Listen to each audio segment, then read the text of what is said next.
Fresh TV, we shine to progress. Shalom shalom nshuti namwe bakunzi ba Fresh TV Data 57 twongeye kubaramutsa tubabwira mwiriwe canke mwaramutse bivanye naho muherereye tukaba twongeye kubaha ikaze mu kiganiro Church Our News tukaba dufise kandi umushitsi witeka simushasha muri studio zacu ndazi ko mumenyereye ni Evangeliste Vyuname Michel ariko reka tumuha ikaze mu kiganiro Church ubwira kandi Our News kugira ngo mushobore kumenya n'ibyo tugiye kuganira mu kiganiro cyacu turebaha ikaze. Murakoze cyane Jessica. Yego. Reka uramutse abakunzi ba Fresh TV n'abakunzi banyu mu bitandukanye. Ndaramukije abakunzi ba Fresh TV n'abakunzi bakunda kudukurikirana mbuga ngurukana bumenyi canke ibindi bikorwa bitandukanye. Hamuri hose turabatahije nizera yuko mwavyutse neza. Imana imuje bandanye kubaheza cyane. Murakoze cyane. Turi mu kiganiro cyacu rero Our News bisigura ngo hari ibintu bishasha tubazaniye nubwo navuze ko ari asanzwe ari umukozi w'Imana kandi asanzwe ahagarariye na Half Band nubwo aza kwivuga neza cyane nitwamara kwinjira mu kiganiro cyacu nyezina. Rero muri Our News tuba tuvuga amakuru agezeho canke ibintu bishasha twiteguriye turamaze igihe tuko turumva twarabonye muri conference de presse ku bikorwa bya Half Band ariko imbere ko twinjira neza twumva twibutsanye mbega Half Band musanzwe niki canke yaje gucanke ikora ibiki en general. Murakoze cyane Half TV mu majambo makeya Obuze Half Band na Half TV Half TV na Half Band Half Band okay byose nce kimwe okay ariko reka byose byagwana na Half Band reka manze mvuge cyane kuri na Half Band na Half Band mu bisanzwe abantu bayize mu mazina y'funyafunyo mu mazina yose ni nayo Tirama Voice Band okay hanyuma ni association cyangwa se nishira hamwe y'abaririmbyi baririmba indirimbo mpimbazamana bakorera mu gisata cyane cyane cha President Worship cyangwa mu ndirimbo zo guhimbaza no gutazira ariko amande yaho hari ibikorwa byo ku vyivuga butumwa dushaka dukora buri mwaka cyangwa duse dukora imisi yose kuko ivuga butumwa rikorwa misi yose bivanye naho umuntu aherereye kuko tugomba kubivyete bisomeka hanyuma hariho kandi n'ibindi bikorwa dukusanga dukora bijanye n'ibikorwa vy'impuhwe mu gufasha imfuvyi n'abafakazi gufasha abakene ubufasha bwacu ndetse mu majambo rimwe abantu batishoboye iyo niyo na Half Band ni shira hamwe y'abaririmbyi bikorera muri ivyo bisata bitatu mpejeje kubashikiriza ego murakoze cyane muri ibyo byose noneza ko tugiye kuvuga cyane cyane bikorwa mu office mu minsi iri imbere hatani iminsi myinshi yo bisigaye Thanksgiving ngo twayibonye no ku mafishi tuguma tuyibona niweza ko bari sinzwe bari deuxième édition Ego ngo edition mbere yabaye ego yarabaye tusunyuma gate kuri première édition bivanye nuko mwari muyiteze nuko mwari mwayitunganije nuko mwari mwayiteguriye mwa mwarashitse kuri réussite mwari mwipfuza canke byagenze gute okay mu bisanzwe kenshi hari uko nasanze naratahuye igikorwa cyane cyane igikorwa cy'Imana iyo turiko turatunganya ibikorwa canke turiko turakora ama evenement nko abantu benshi basanzwe babivuga kenshi tuba tubona umenga réussite ya mbere nuko uba wahamagaye abantu bakaza no kuvuga public ikakwitaba ariko jewe narageze ahantu mbona ko tugomba kurengera ivyo abandi baba babona yuko ariko bya bimeze ikintu cya mbere cerekana réussite ciko umuntu aba yateguye nuko kiba igisibe ibisiga birashobora gutegurwa ugasanga byasivye kubera nivo izindi muga kirinze kiba iyo ni réussite ya mbere nivyo simvuze yuko abaza kudufata mu mugongo tabakenewe ariko igikorwa c'Imana réussite ya mbere nuko kidasiba nuko kitaba kuko Satani ntabashaka yuko kiba mugihe abadashaka yuko kiba no kuvuga ko nivyo bindi aragerageza rero kimaze kuba gusa réussite iba yabaye no kuvuga rero igikorwa cy'umwaka uheze jewe mbona yuko ico twakwifuza gushikako twagishitseko uretse ko nyene tuva mugiza tujya mu wundi birumvikana ko byabaye mwaka uheze no munsi hagomba kubitandukanira kumbure harashaka kuza ni igikorwa c'impuhwe nivyo ariko mwimviriye ku bitaro hashaka kuba hariho abagowe hashaka kuba hari abapfakazi bakeneye ubufasha kanaka umuntu akaca yimvira ati ni kubera iki baba biyumviriye ku bitaro urabona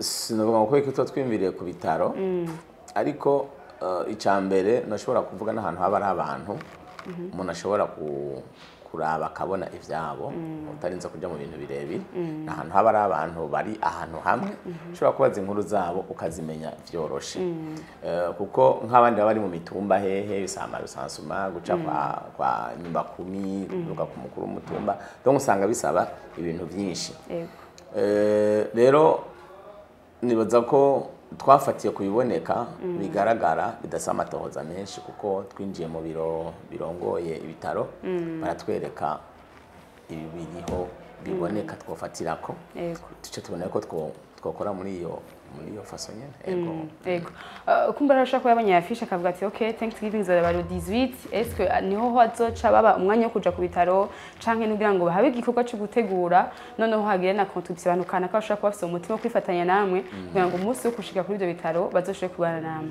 okay musanzwe itariki 18 no munsi twebwe dukora wo gushimira Imana umwaka wose tuba tumaze turakora canke Imana baraturinze dushima ibintu bitandukanye rero muri uko gushima mu bisanzwe ntidushima tuzanye imbokoboka imbere y'Imana dushima dufise ishikanwa kanaka gishimwe tugomba kuzana rero iryo shimwe tuzana iryo shikanwa tuzana niyo dukuramwo ivyo bintu byo gufasha abantu baba bakeneye ubwo gufasha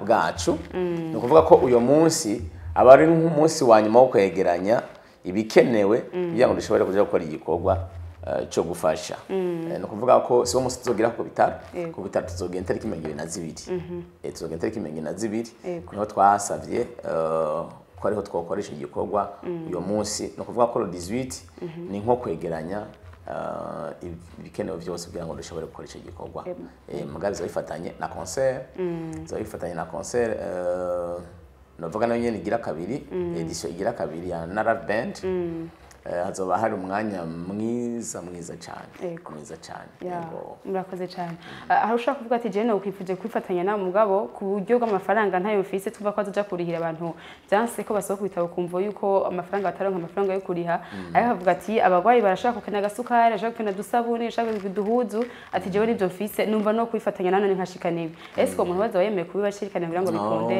aho si nteba cyane umwaka weze twakoreye muri Wakarede aho twashoboye gutwara ivyambagwa ibifungurwa n'iki ariko muri Prince Jean ubu badusabye yuko twofasha muri ntuzenye mu bijanye no kuriha amafacture y'abantu bavuwe bagakira akora amafaranga bariha dushobora gusahiriza muri ico gikorwa ko byo byiza cyane gusumba rero bisaba yuko twebwe tugenda dutwaye amafaranga atuzo dufise yose kuko ni facture itari nto igera ku miliyoni 12 zirenga gatoya ariko naho hovayo batatu canke bane kuzora igikorwa citeka cyane donc haje isukari haje isabune haje imbuto nta kibazo tuzohava tuzikaba mu mafaranga mugabo turonka amahera tuba dushobora kongerereza tuba kwashobora kuvana n'abangahe yego hashakwa n'ubundi hano mu gisagara ca Bujumbura canke mu ntara hagati akavuga ati je sindi hafi kana 18 n'ubwo tazonkundira ko nshika ariko nashobora kugira aga contribution nanje ntanze ku gico gikorwa mbega bariho mu wayo kugira ngo umuntu ashobore koroherwa kugira nawe abe ari nk'umugisha mu bandi ubwica fashije yego twarabitegekanije ko twarashizeho nimero Mikash na Eco Cash yego nibaza yuko ariyo tugomba guca tubaha kugira ngo bashobore kugira ikintu baronse bashobore gucishako ntibisaba ibintu birebire ni juste kugira umutima gusa ukunda canke ukunze gutanga kuko kigize gutanga si ivy'umuntu atanze kigize gutanga bizima nibivuye ibwina mu mutima nico gituma Yesu cagiye hagaze ku giseke ariko hari abantu bariko baratanga hari abazanye amamiliyoni barashiramo mugabo haba umuntu azanye intete zitatu umutamakaza intete zitatu arabara bose bavuga ngo uyu muntu atanze ibisubizo byanje bose batanze kubera yatanze ibyo yarasigaranye kandi atanga afise umutima ubikunze. Rero nibaza yuko isorosoro rigira iyo rija ni kwa barundi bavuze. Si ikibazo cy'uko umuntu atanga ibintu byinshi, ariko ni ikibazo cy'umutima uherekeje ibyo bintu umuntu atanze. Umuntu ashobora gutanga ibintu byinshi akabitangana umutima mubi, ntacyo bivuze, ntacyo bivala. Ariko umuntu ashobora gutanga ibintu bike akabitangana umutima mwiza. So nayo mpamvu rero ndabahe iyi nimero ya Limikash. Abashobora guca kuri Limikash ni 61 693 690. Okay? 61 majana 393 majana 390. Iyo ni Limikash. Hanyuma EcoCash 71 850 823. 71 majana 850 majana 823. Yanditse kuri niyo nkuru Jean Claude. Izi zose kwari zibiri zanditse kuri niyo nkuru Jean Claude. Rero nibaza yuko umuntu yavyifuza kwifatanya natwe kujambo ny'Imana yarambwira ngo gutanga kuzana umugisha gusumbya guhabwa, kuzana umugisha gusumbya guhabwa. Nanatangaye cyane ndiko ndasoma amajambo ari mu gitabo cya Matayo ari mu gice cya 25. Yesu ariko yakira abantu abashira mu bwami bw'Imana. Hari abo yabwiye ngo sinigeze ndabamenya, kandi barakora ibikorwa bikomeye cyane ngaha musizu. Baravuga ngo twakora ibikorwa byo gusenda amadayimoni, twasengera abagwayi bagakira, kandi twabikora mu izina ryawe, none ni gute? Arabwira ngo sinigeze ndabamenya. Ariko hari n'abandi yinjije mu bwami, arabwira ngo nimuze mu bwami bwa data. Igihe nari ngwaye mwarandavye, igihe nari nshonje mwarangaburiye, nari ngenda gusa muranyambika, nari mfunzwe murandaba. Barakanguka baramubaza ngo ibyo twabikoze byari twakubonye byari.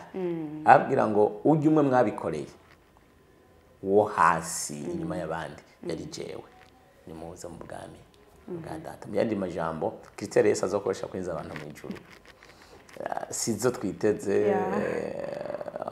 Ari abo maze iminsi bavuga ngo azotangura kujyana mu ijuru abapotre n'abapastori n'abaprofete, ariko arafise Kristo akoresha kugira ngo umuntu ashobore kumujyana mu bwami bwa papa.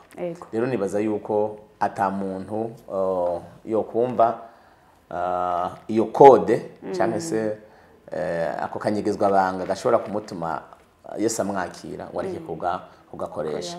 Juste gusa kugira umutima w'impuhwe, umutima w'ubuntu. Rero umuntu ari wese cyafise cyose turamusaba yuko yo girishiki cyaterereye, kuko ari abantu bumva bamaze iminsi mu bitaro kandi barakize.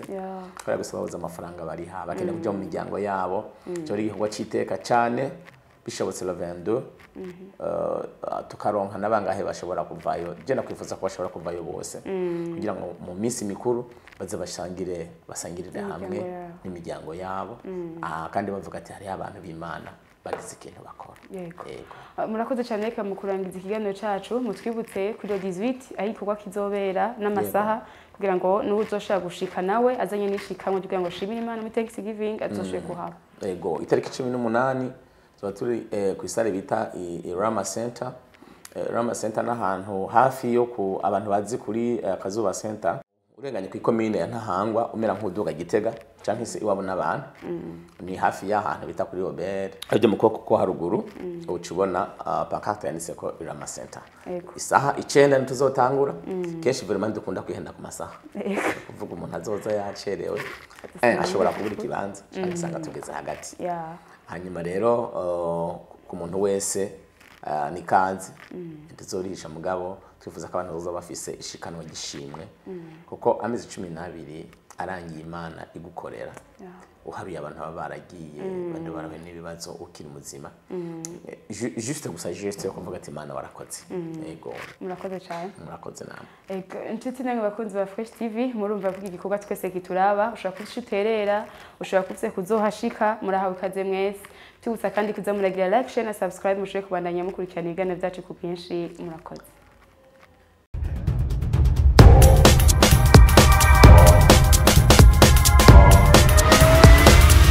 This is Fresh TV. We shine to progress.